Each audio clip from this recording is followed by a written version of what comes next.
Hello my friends, my name is Dragonheart, the Prince of Wales, and let's talk gaming. Hello my friends, and welcome. I hope you all had a fantastic week. And in today's video, we're going to be talking about everyone's favourite franchise, Star Wars. That was cringy, but oh well. You're used to me by now, you know I'm cringy. I'm a massive Star Wars fan, as some of you know. I've got massive baby Yodas behind me and pop vinyls galore, and I've got loads of memorabilia and stuff of Star Wars. And I've played a lot of Star Wars games as well. So I thought it'd be nice to do another top 5 video. And in this video, we're going to be talking about top 5 Star Wars games. Now, these are my opinions. It means that I'm not right, I'm not wrong. It's just how I feel. I had a little bit of a think about it. I had 10 minutes before I recorded this video thinking about what I would pick. And I've picked 5 games that I'm going to choose and share with you in this video as well. These are only games that I've played. So if there's some that are not on this list, and you're thinking, why hasn't he picked them? It might be because I've not played them or anything like that. Or maybe I just played them and didn't think they were good enough to be in the top 5. Anyway, we're going to start things off with number 5. And that is, drum roll please, Star Wars The Old Republic. Star Wars The Old Republic is an MMO game. And I can remember seeing like gameplay videos and stuff back when YouTube was like starting to become like a thing. And I was like, whoa, that game looks amazing. It's Star Wars, and you can play with all these different people online and interact, and all these like overbranching storylines and things like that in this massive MMO world. Never played MMOs before. I thought, I'm going to get this game. So I was with my mother one day. We were doing our local food shop in our local Asda's, and I just sort of veered away from the trolley. I went to the gaming section, as you do. And sure enough, Star Wars The Old Republic was there on disc. And I was like, oh. And this was literally as I just got my gaming PC, so I was like, something to play on the new PC, can't wait. Checked in the trolley, bought it, I think it was £20. Played it for a couple of weeks, and of course you've got like your subscription things. You sign up for like subscriptions, you pay like £5 a month or things like that to get like all the things unlocked and whatever. There's like a free version that you could play, but everything was like locked behind like a paywall basically. Literally 2 or 3 weeks after I bought it, they announced that it was going to be free to play. I couldn't believe it. Paid for it and everything. I was like, no. So that's just my luck. I have bad luck with stuff. But the game itself was fantastic. A lot of replayability. So you could play as like a Jedi Knight or a Jedi Master quest line, or you could play as a bounty hunter or a Sith apprentice. I think there was like 7 or 8 different plot threads you can go through. So once you've played like the storyline of like one of them, you then go back and play them. And the storylines could take hours and hours on end.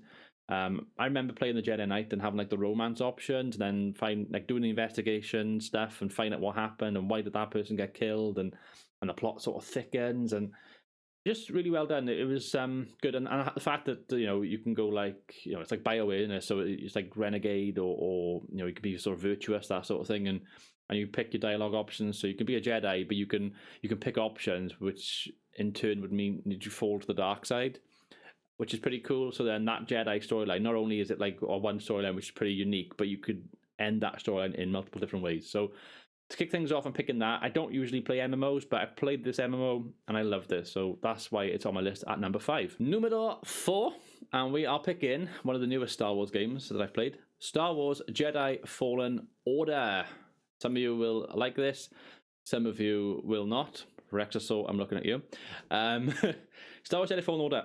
It's set in one of my favourite periods of time in the Star Wars universe, and it's a period of time which is only now starting to get more attention and more recognition, and that is the period between the end of the Revenge of the Sith and the Clone Wars to the start of Star Wars and New Hope, and obviously the movies and the original trilogy. You've got like a 20-year period which doesn't really get explored much, and you follow the story of Cal Kestis, who's this young Padawan who's training on this spaceship with his Jedi Master, learning the ways of the Force and everything. And then Order 66 just kicks in, and his master basically gets killed because that's what happened to most of the Jedi. And you literally run around and escape by the skin of your teeth. Your master basically sacrifices himself, saving you, and that's it. And then Cal Kestis, for like 10 years, buries his head in the sand. He goes off the grid, off the radar. He forgets all the ways of the Jedi. He works on this like industrial planet with one of his work colleagues, one of his friends, and he's just trying to live a normal life, just trying to get by like everybody else in the world. Universe maybe. And yeah, his friend has an industrial accident, and literally Cal goes, whew, uses the Force to save him, and all of a sudden it's like, shit, you just used the Force, you're going to alert people. What happened? Are you a Jedi, Cal? Tell me. And it's like, I'll tell you all later, blah, blah, blah. And basically, because of that one action where he saved someone's life with the Force, basically the Empire turn on him because this industrial planet is of course ruled by Empire people, Empire personnel, and you've got the Inquisitors. We've finally got to see some Inquisitors in the game. I love the Inquisitors. They're fantastic in the Rebel series, and now you get to see them in game format as well, or some of them in game format, which is pretty cool. And the story goes from there. You meet up with a crew of people who've all got their own like agenda and own things going on, which you explore within the game. But to start off with, Cal Kestis, he can't do much with the Force. He's not really proficient with a lightsaber or with using Force abilities. And this ties into how the game, how you progress through the game and you unlock more things. And by the end of the game, you become pretty much at your full capability until you meet Darth Vader, and then Darth Vader kicks your ass, basically, which is true. It's what would happen, because Darth Vader is a master of the Force by this point, and even though he wouldn't be as strong as he was when he was Anakin Skywalker, he's still a beast of a Sith Lord to come up against. And even though Cal Kestis has got to like that level again, that level is still pales in comparison to Darth Vader. So the game does a good job. It's not higher on the list because of the game does something really interesting. It borrows ideas from different games. It borrows some of the combat from Dark Souls. It borrows some of the gameplay from the Uncharted games, the Last of Us games, Tomb Raider games. Like for example, Tomb Raider, when you save and reload and stuff, you go on like a campfire. This has got like a same sort of thing where you just go onto like a little pad and you do like a little meditation thing, little Force meditation thing. So it's interesting, but the combat sometimes can be a little bit annoying, because it's a bit too much like Dark Souls. That's down to me not really liking Dark Souls games and Souls games in general. But everything else about the game I do enjoy, and that's why it's on my list at number 4. Number 3, and this will be a surprise to many of you, but I'm picking Lego Star Wars. I love Lego Star Wars. I'm looking forward to picking up the Skywalker Saga Lego Star Wars game, which is basically all 9 films in one big Lego game, which is going to be amazing. Back many years ago, a long time ago, in a galaxy far, far away, Dragonheart once owned the original Xbox, and on that original Xbox he had Lego Star Wars, and it was the prequel trilogy, so it was Phantom Menace, Attack of the Clones, Revenge of the Sith. Played them, loved them. I went back and played through the levels many times because you could get like all the unlockables and try and get all the characters and things like that. And then a little bit later on, I would actually play with the newer version of the game where you had the original trilogy as well, which was pretty damn cool. So to have this new game come out now with all of them in one go, it's going to be cool. I mean, my thoughts on the sequel trilogy aren't that great, to be honest with you. I far prefer the stuff they're doing on the TV show front, or whether it's animated like Bad Batch or Clone Wars, or whether it's live action like Book of Boba Fett, or especially The Mandalorian. I prefer what they're doing with that than I do with the films. The films, as far as I'm concerned, they don't really exist. But that's not to say I wouldn't play the game, play through them and enjoy them. But the Lego games themselves, they're light-hearted, they're fun. They've got a unique sense of comedy, which only Lego games can really do. And I remember just having so much fun in my childhood playing those games. So that's why I'm just picking this Lego Star Wars, because they're all going to be in one eventually anyway. So Lego Star Wars, number 3 on my list. Numero 2, and we are picking Star Wars The Force Unleashed. I'm picking the first Force Unleashed game. The second Force Unleashed game was good. I enjoyed it. But the story wasn't as good as the first game. Now, in the old Star Wars canon, before Disney basically came along with the big Mickey Mouse ears and purchased Star Wars, The Force Unleashed was in canon, and Starkiller was basically Darth Vader's apprentice. So, yeah, I should probably just get into the story, really. Or I'll give you the highlights of it anyway. Basically, young kid, Order 66, bang, bang, bang. Jedi gets killed. Darth Vader takes young kid as prisoner. Young kid gets trained in the dark side of the Force. And you become this Sith apprentice. So you play on the baddie side. You go around killing Jedi and killing rebels and splinter groups and things like that.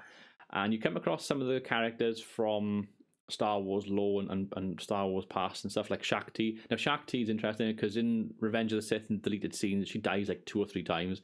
They didn't actually use any of those scenes in the film, so they kept her alive effectively just to kill her off in this game, which is quite interesting. But every level you go on, something sort of turns in Starkiller's head, and it's like, am I doing the right thing? And then Darth Vader basically like murders him, and he's like, I fake killed you, so the Emperor doesn't know that you're still alive. But I want you to go to the rebels, win their trust, and sort of take over from the inside. And that kind of backfires on Vader because you sympathize with the rebels and what they're doing and stuff. And the story's great. It's got a bit of a romance plot as well with one of the pilots, which is quite interesting. I thought it wasn't too forced. I thought it was pretty good, done really well. Starkiller's arc from young boy to killing machine to sympathetic but flawed hero is such a great story to explore in Star Wars. And having those force powers, just wrecking stormtroopers, just chucking them through windows and all things, it made you feel really, really powerful. So I'm picking that game as my number 2. So before we get to my top pick, I am going to mention a couple of honorable mentions of Star Wars games I've played. One of them is Star Wars Knights of the Old Republic 1 and 2. Number 2, I didn't really play. Number 1, I did play. I just found it hard to get into it. To be honest, I just found it hard to get into it. And I said at the start, I don't really play MMOs, and it plays a lot like an MMO, but I found it a lot more clunkier than the Old Republic. The story in the game is fantastic, and I'll go on YouTube and watch the story again, and it's I can see why people praise the game so highly, but for me, I found it hard to get into, so that's why Knights of the Old Republic doesn't get on my top 5. A game that just missed out as well is Star Wars Jedi Academy. Jedi Knight Jedi Academy, and again, the games before it I didn't play, but I played Jedi Knight Jedi Academy. Played it on PC with mods. It's fantastic. The dueling and the lightsaber combat is great, and it's hard really for most games that have lightsaber combat in sort of come close to it. Really, I suppose the newer games like Jedi Fallen Order stuff would be good and done it probably better now. But certainly back then, these games were amazing. The story is great, where you play as Jaden Core, who you pick why he looks like and everything, and then you have this story. You're in Luke Skywalker's academy and everything, and then you go around and trying to find out what's going on basically. And it's like a Sith relic and things going on, and then you can go to the dark side or stay on the light side, and it's got multiple choice endings and stuff. And you have a couple of cameos from like Lando Calrissian and Han Solo and R2D2, those kind of things, in a couple of the missions early on and stuff. Game's good. It's quite dated now as well. In my heart, place in my heart, love that game. Just missed out on my top 5. And now we're going to pick my favourite Star Wars game of all time, and that is Star Wars Battlefront 2. Not the new one, not the 2017 one, but the one that came out in 2004, I believe. The original, the OG Battlefront games, I probably couldn't tell you how many hours I played on them. It's ridiculous. Again, I owned these games on Xbox, believe it or not. I had my OG Xbox, and most of the games I had on that Xbox were Star Wars games. It became a Star Wars console. The OG Battlefront, the first one, was amazing, but it was just lacking something. There wasn't quite enough hero characters, and there wasn't quite enough missions and things like that. The new game came out then, Battlefront 2. It was around about the time of Revenge of the Sith, of course, which came out in 2005. And you had General Grievous, you had space battles, you had you had more levels to play on. You could play on like Felucia, you could play on various levels of like Tatooine. It was great to know how in depth and how much they added. And then on top of that, they had a fantastic story campaign where you play as the 501st, and you start off. You think as I'm with Vader's fist, and you go on a bunch of clone missions, like we're going to try and defeat the Separatists, blah blah, and you go on that story campaign, a little bit like a Call of Duty campaign in a sense. That's kind of what it plays like. And then obviously the Order 66 happens. You're a part of Order 66, and then you go into the Jedi Temple and murder the Jedi. And you actually play that level, and it's like, whoa, I'm just killing Jedi by you. This is amazing. And then, of course, that goes into the Empire, and you're used as a force in the Empire then, and it goes on from there. The story is great. Multiplayer is fantastic. The levels they introduced and the amount of characters introduced at the time was pretty groundbreaking, and it was a fantastic sequel to the first Battlefront game.